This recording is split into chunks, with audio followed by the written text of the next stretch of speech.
जलती हुई झोपड़ी, उसमें कैद माँ बेटी और आंखों पर पट्टी बांधे पुलिस अधिकारी।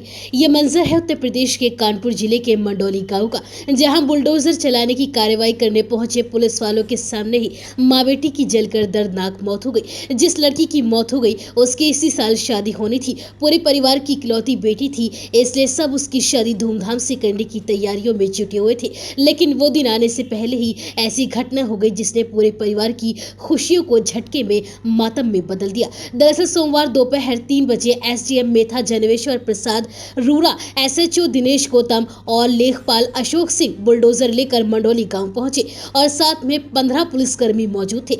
अचानक इतने अधिकारियों और पुलिस को देखकर घर में आराम कर रहे कृष्ण गोपाल दीक्षित और उनकी पत्नी प्रमिला बाहर निकले। पुलिस अधिकारियों ने जमीन पर अवैध कब्जा बताते हुए उनसे तुरंत अपना घर खाली करने को कहा। प्रमिला उनके बेटे शिवम और बेटी नेहा ने पुलिस को बताया कि कोर्ट में उनका केस चल रहा है, लेकिन उनकी बात पुलिस अधिकारी नहीं माने और उन्होंने जगह को तुरंत खाली करने का अल्टीमेट दे दिया। शिवम अपने पिता के साथ घर का सामान निकालकर बाहर रखने लगे और इसी बीच प्रमिला और पुलिस के बीच झड़प हो गई। प्रमिला चिल्लाते हुए झोपड़ी में चली गई, तभी झोपड़ी में आग लग गई। यह देखकर पुलिस के हाथ पांव फूल गए। जेसीबी के जरिए आग पर काबू पाने की कोशिश की, लेकिन पूरी झोपड़ी ही गिर गई। शिवम और कृष्ण गोयल तो किसी तरह से निकलने में कामयाब रहे, लेकिन मां प्रमिला और नेहा झोपड़ी में ही दब गई और दोनों की झोपड़ी में जलकर दर्दनाक मौत हो गई। परिवार के लोगों का आरोप है कि झोपड़ी में आग लेखपाल अशोक सिंह ने लगाई। इस बारे में शिवम ने बताया कि हम और पापा किसी तरह से निकलने में तो सफल हो गए, लेकिन मम्मी और मेरी बहन बिट्टी अंदर ही रह गए।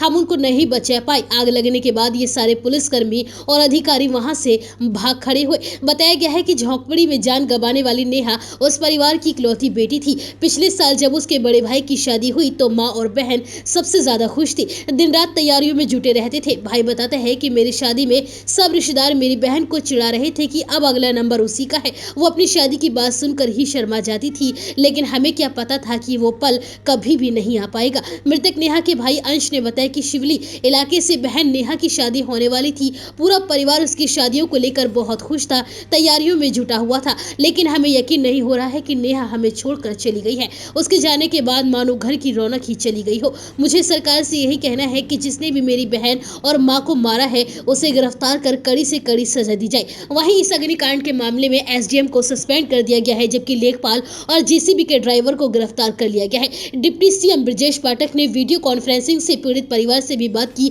और मांगों को पूरा करने का उन्हें आश्वासन दिया है। इसके बाद परिजन शव उठाने के लिए राजी हुए और फॉरेंसिक टीम ने शव उठाकर पोस्टमार्टम के लिए भेजा। अब फिलहाल इस पूरे मामले की पुलिस जाँच में जुट गई है। पहले आप डीएम के आ गए तो क्या हुआ? सब कुछ सुनवाई नहीं भैया, उल्टा ही होगा। डीएम सब यही में शामिल है, को कुछ नहीं की। किन पर हत्या का आरोप लगाते हैं?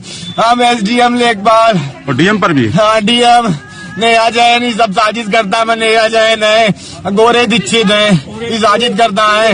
अशोक, अनिल, ब्रजेश, निर्मल, मनीष चिरगुआरा ही मिल के आगी लगाई ना के माँ घर में आके मम्मी और बिट्टी सब तो फरीज होए मऊ भरे थे अंदर। आपकी माँ बहन जल रही थी तो प्रशासन कहाँ था? भाग गए, डील के भाग गए सब। कुछ नहीं को देखो लगना ही सब भाग गए। हम घुसे अंदर तो नहीं निकाल पाए जब अंदर